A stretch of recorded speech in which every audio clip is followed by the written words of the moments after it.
What's cracking, everybody? Welcome back to the channel. New video. Hold up. I did not have this. Let me put this over here as well. well. You see the thumbnail, you see the title. Lately, there's been a rap beef between Drake and Kendrick Lamar.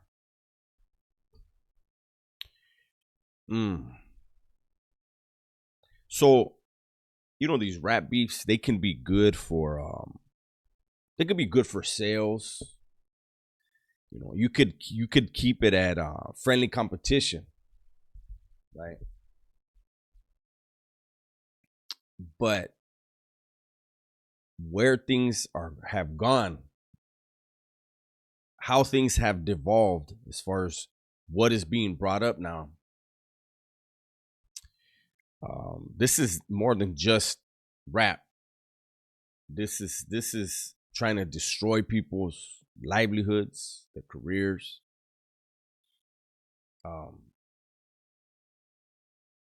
Initially I was like, Drake's first couple songs sounded better, but that's because Drake is more like, I don't know, but in no way can Drake ever win, in my opinion, unless he brings his ghostwriters on and says, hey, it's a group thing.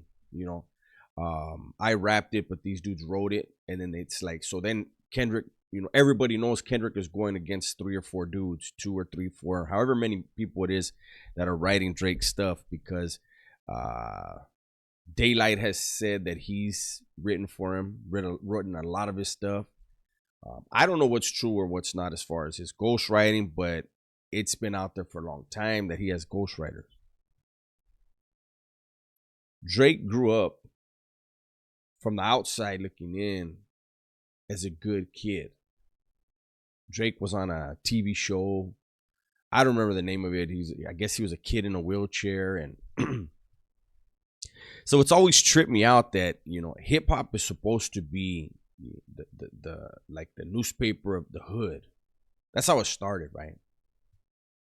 Giving you a glimpse into a life, giving middle America, a glimpse into a life that they've never experienced, right? So it's always surprised me that Drake has been able to rap about stuff that he had absolutely no part in, and nobody calls him on it. Nobody shuts him down like, homie, come on now. Now I understand he has affiliations with, Jay Prince, I guess, and Rap A Lot and all them, but whatever they did in their past is not your life, Drake. And on the other hand, Kendrick, I think Kendrick has said he's not a gang member, right? But he grew up around them. He's had family members that were. He grew up in Compton, and as famous as Compton isn't huge. So it's a small, very dangerous place. And you will be rubbing elbows, even if you're not banging, you will be rubbing elbows every day with those that do. You will be going to school with them in elementary and junior high and high school if you make it to high school. You come out of your house, you're around them. You go to the store, you see them. And that is a completely different experience than Drake. Does that mean that off the top, Kendrick is tougher than Drake? No, but it gives him more validity when he speaks about the streets. So we have this thing, and the last song that Kendrick put out that I heard, he made some allegations that Drake was messing with minors. Then I've seen some other, Drake came back and said, we set you up, we planted that info. And there's been some content creators on YouTube that have said, no, he's making that up, that Kendrick is onto something. And it's not just one incident, allegedly. I don't know. And I was like, damn. Now this is no longer rap. this is, those type of allegations are extremely serious.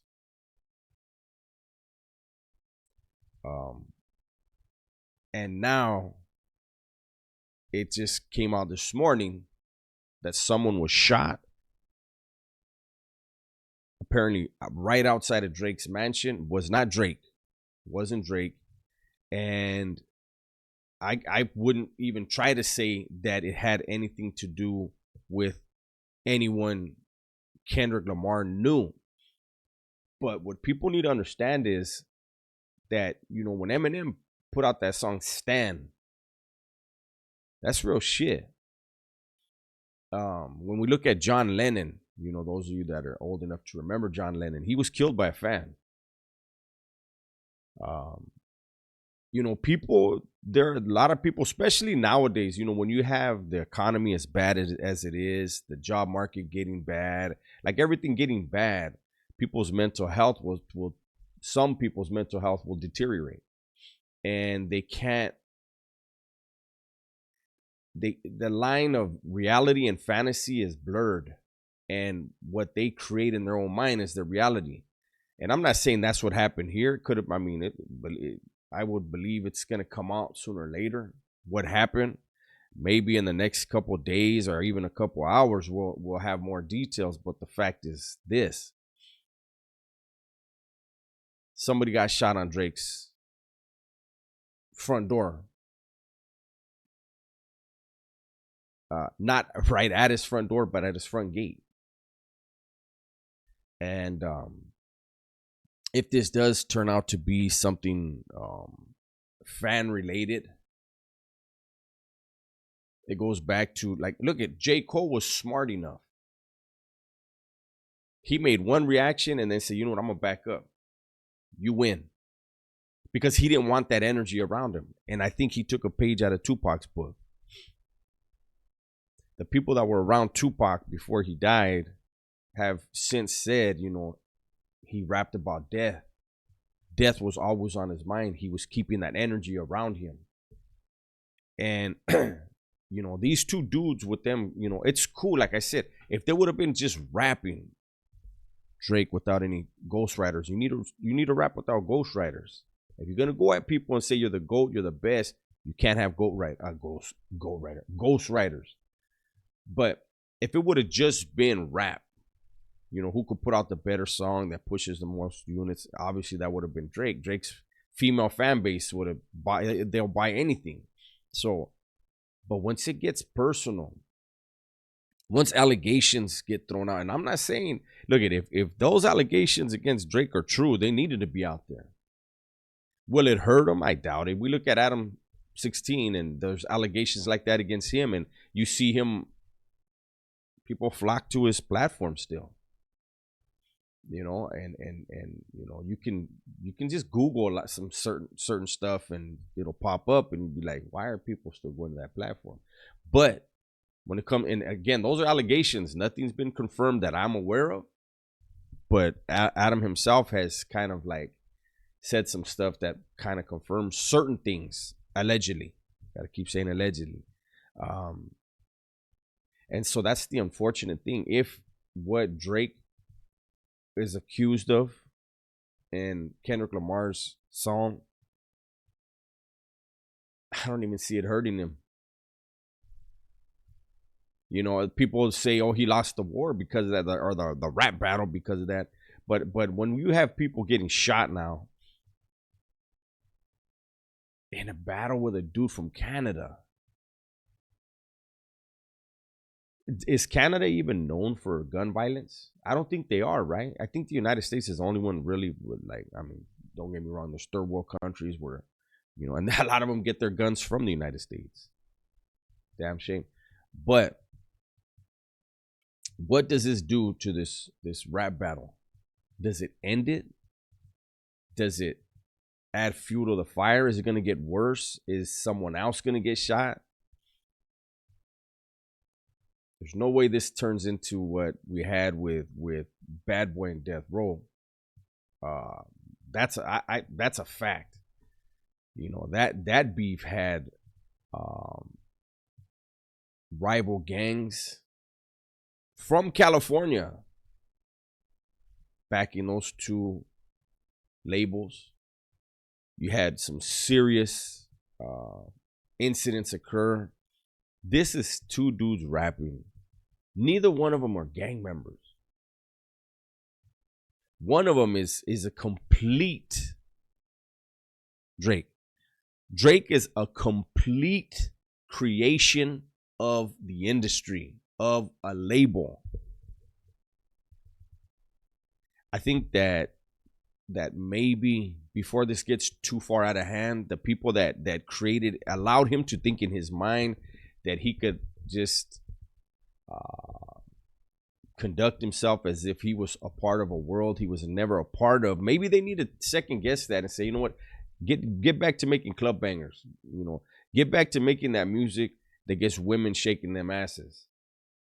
I don't know, something, man. But stay away from proclaiming to be the GOAT when you have ghostwriters. Stay away from proclaiming to moving weight, to packing guns, busting guns, and stuff like that. It's not a good look, man. And maybe everybody should take everybody involved. For the fans, you know, the fans are they're enjoying this thing. You know, me, I've been incarcerated. I've taken a life. I know what it is to have to sit down and have to figure out who you are because of the choices you make.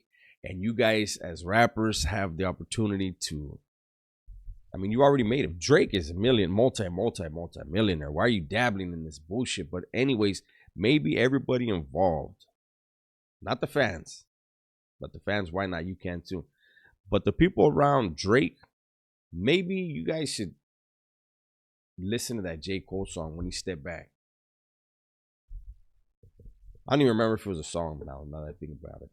I know he did a song, but I think after that he said, you know what, I'm cool. Whatever it was, if it was a statement song, I don't remember at this point.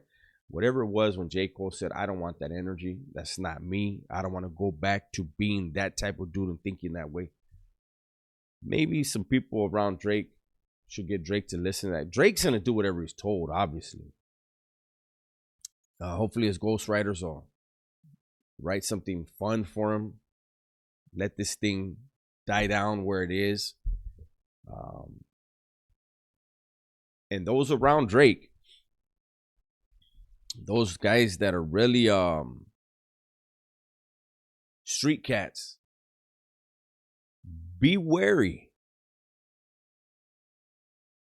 Be wary because, you know, the feds are watching, following you guys, and who you think they see, and you're around them every day. Who do you think they see or the feds will target to try to get to flip on any real shooters around him? It's kind of like what happened with 6ix9ine, right? Everybody knew. 6ix9ine could say, oh, if they wouldn't have fucked this lady, he would. It's a lie. He wasn't built for that. He wasn't of that world. He hadn't had that since he was a little kid, that he was willing to kill or die for something. He wanted to be famous, and then took on a persona. Sound familiar? Took on a persona that allowed him to play a role. And then when the things that come with that lifestyle came knocking, he crumbled. So any real hitters around Drake, maybe you guys would want to say, hey, let's make some different music. There's people getting shot now, and real shooters don't give a fuck. But be wary. That's all I got to say about this one. I'm interested to see what this is. Watch them turn around and say it was nothing, and then people say, Dubs, you wasted our fucking time. Oh, no, I didn't. We had a great time right now. You know it, and I know it. You feel it, and I feel it. Anyways, that's my video for today. Hopefully you guys enjoyed it. Everybody, please be safe, be smart, and tell the ones you love that you love them. I'm out.